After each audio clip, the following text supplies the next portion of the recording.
Вооруженного конфликта сильно пострадал. Из 5600 метров квадратных фасада 1200 было разрушено, 1200 прямыми артиллерийскими попаданиями. Реактивные снаряды, все находилось в плачевном состоянии, в том числе обширно разрушенной перекрытия. Плоскость фасада восстановили по современным технологиям, которые позволили нам улучшить не только визуально облик дома, но еще и повысить его эксплуатационные характеристики. Восстановили полностью отмостку, делали переходные балконы, мы их привели.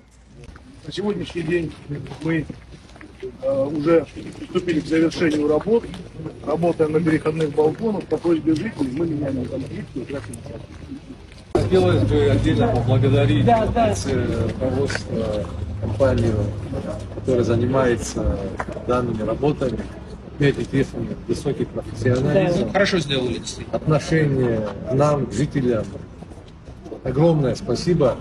И спасибо всем тем, кто принял в этом участие, принимал решения и поддержал нас в этом деле. Огромное спасибо. Ребята, вообще всем огромная благодарность.